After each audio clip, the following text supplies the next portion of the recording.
Morning sir, నా పేరు తన్వీర్. నేను కేర్ యూనివర్సిటీలో చదువుతున్నాను. మాది ఒక చిన్న project survey, green innovation tree plantation కూడా చేయమన్నారు. సో ఇప్పుడు మీ గురించి చెప్తారా? ఏమండి, నా పేరు అహ్మద్ బాషా. నేను నెల్లూరు నుంచి మాట్లాడుతున్నాను. అడగండి. ఇప్పుడు గ్రీన్ ఇన్నోవేషన్ గురించి కానీ కొంచెం చెప్పగలరా? ఇది ప్రకృతి అనేది ఒక అందమైన నిర్వచనం. ఇది మనిషి మానవుడి యొక్క మనుగడకి ఇది గొప్ప ఆదర్శం.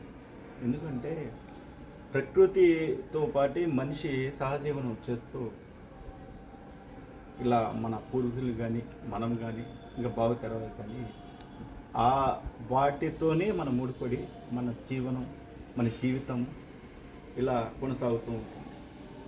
అందుకోసం ఏంటంటే ఈ ప్రకృతి అనే విషయాన్ని మనం ఎంత రక్షించబడతామో అది మనల్ని కూడా అంతే వేగంగా మనల్ని రక్షిస్తుంది. సో ప్రకృతి యొక్క గొప్పతనం ఏంటంటే ఆ గ్రీన్ ఎన్విరాన్మెంట్ని మనం ఏ రోజైతే జాగ్రత్త కాపాడుకుంటూ వస్తామో భావితరాలు కూడా అందించడానికి మనకు ఒక చక్కటి అవకాశం. ఇప్పుడు ఈ పొల్యూషన్ వస్తుంది కదా ఫ్యాక్టరీస్ నుంచి, దీని గురించి ఇప్పుడు గవర్నమెంట్ దాని మీద ఇనిషియేటివ్ ఏం తీసుకోవాలని చెప్పాలి.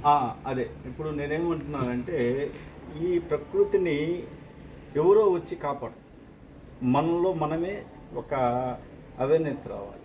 అది దానికి గవర్నమెంట్ కూడా ఒక జియో అనేది పాస్ చేయాలి.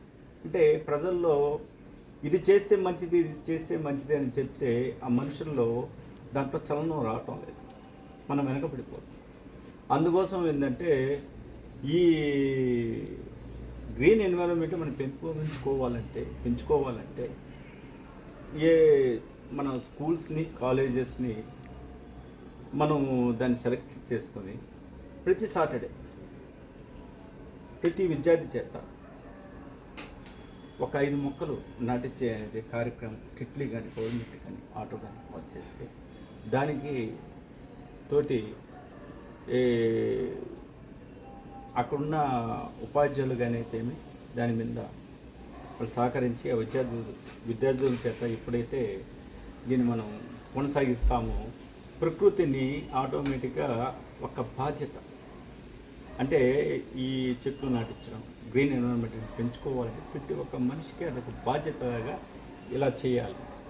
అది ఇంకా స్ట్రిక్ట్లీ చేయాలంటే బిల్డింగ్ ప్లాన్స్ ఇచ్చేటప్పుడు చెట్లు ఎంతవరకు వీళ్ళు ప్లాంటేషన్ వాళ్ళ చేతికి ఇచ్చి ఈ మొక్కలు ఖచ్చితంగా ఉండాలి అనేది ఎప్పుడైతే మనం ఆధార్ కార్డు, పాన్ కార్డు లాగా ఎలాగైతే బ్యాంకుకి వెళ్తే ఎలా రూల్స్ అని పెడుతున్నారో ఒక బిల్డింగ్ ప్లాన్ ఇచ్చేటప్పుడు ఇలాంటి రూల్స్ని ఇస్తూ ప్రతి విద్యార్థి చేత ఇది ఒక 5 మార్క్స్ స్కూల్స్ కానీ అయితేమి, కాలేజెస్ కానీ అయితేమి, అతను ఇప్పుడు ఎన్సీసీ ఎలాగో పిల్లల చేత మనం ఎలా చేపిస్తున్నాము, గ్రీన్ ఎన్విరాన్మెంట్ కూడా అది కూడా యుద్ధ ప్రాతిపదికగా చేయాలనేది నా సందేశం. ఆ రోజు అలాగా ఏ వ్యక్తి చేయడానికి ముందుకు వస్తాడో అప్పుడు ఈ గ్రీన్ మనం ఇంకా ఇంకా ఇంకా మనం అందించవాలి. ఇది నా సందేశం. ఇప్పుడు ట్రీ ప్లాంటేషన్ మీకు బెనిఫిట్స్? ఇది ట్రీ ప్లాంటేషన్స్ అంటే ఈ ప్లాంటేషన్స్ వల్ల మనకి గ్రీన్ ఎన్విరాన్మెంట్ ఎప్పుడైతే పెరుగుతుందో మనకి ఈ కాలుష్యానికి అది మనకి అది ఒక అడ్డుగోడగా నిలబడి మనకి మంచి ఆక్సిజన్ అందిస్తుంది. సో దానివల్ల ఈ ప్లాంటేషన్ మనం ఎప్పుడైతే పెంచుకుంటామో పక్షులకి, జంతువులకి ఇచ్చిన వాళ్ళ. చాలా థ్యాంక్స్ అండి, కోఆపరేట్ చేస్తున్నారు.